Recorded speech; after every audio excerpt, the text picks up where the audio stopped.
पहाड़ों के दरमियान एक खामोश वादी आबाद थी, जहाँ हर सुबह सूरज की पहन तिरंग धंध को चीरती हुई जमीन थर की बहती और शबनम के कतरे मोतियों की तरह चमकने लगते। वादी के किनारे एक छोटी सी नदी बहती थी, जिसका पानी हमेशा साफ और ठंडा रहता नदी के करीब मिट्टी के एक पुनारे झोंपड़ी थी, जिसके बाहर बेशुमार घर आमद के और दिए सलीखे से रखे हुए थे। ये झोंपड़ी एक बुरे कमहर की थी। लोग ऐसे बाबा सलेम कहते थे, इसके हाथ मिट्टी से रंगे रहते, मगर चेहरे पर अजीब सा सुकून होता। वो हर सुबह मिट्टी किनारे से नर मिट्टी लाता, उसे गूंधता और फिर चाक पर रखकर खूबसूरत बर्तन बना देता। बाहुबा में की मिट्टी थे, इसके हाथों में जादू है, प्यो के हो बेजान मिट्टी को जिंदगी दे देता।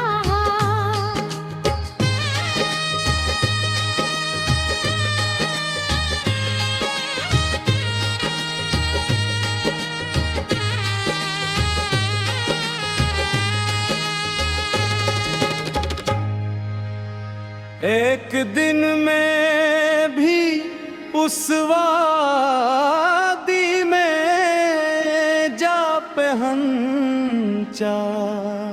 हवा में गीली मिट्टी की खुशबू थी और दूर पहाड़ों से परिंदों की आवाज़ें आ रही थी।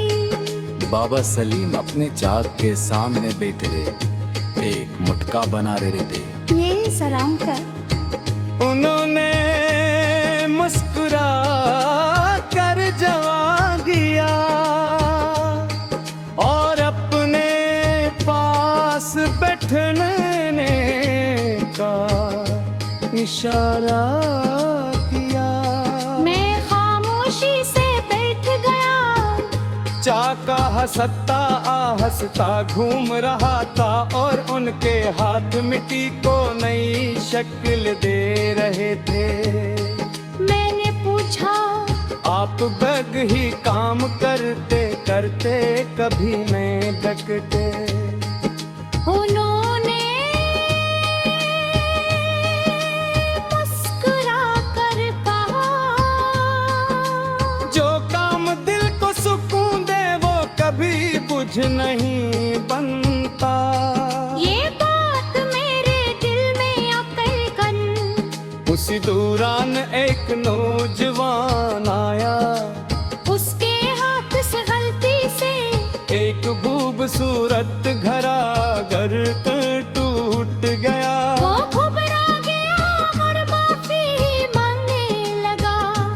बाबा सलीम ने उसे दांतनी, उन्होंने सिर्फ नूटे हुए टुकड़ों को देखे और नरमी से बोले, जो चीज टूट जाए उस पर गुस्सा नहीं, सब्र करना चाहिए।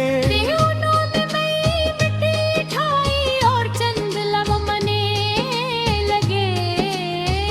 मैं हैरान रह गया। दोपहर के वक्त हम नदी के किनारे बैठ गए। पानी खामोशी से बह रहा था। बाबा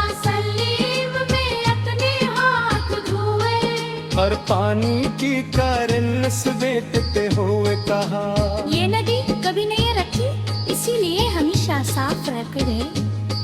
मैंने पूछा, उसमें जिंदगी का क्या सबब है?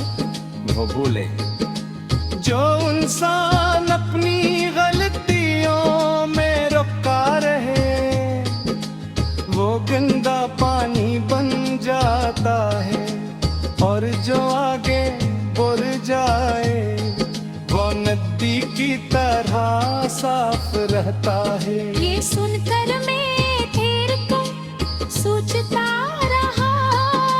शाम होने लगी, सूरज पहाड़ों के पीछे छपने लगा। बाबा सलीम ने धूप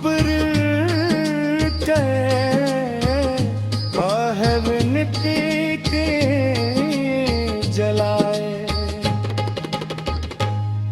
थम रोशनी में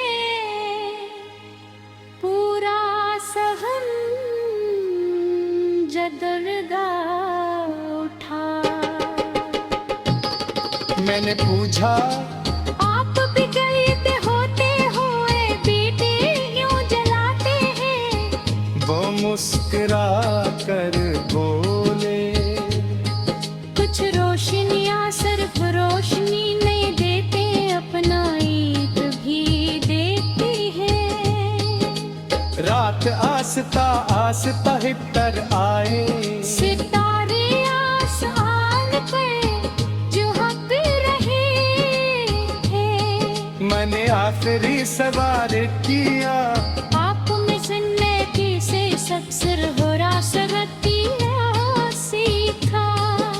सहनिया क्या को आस का सरों पे दिया।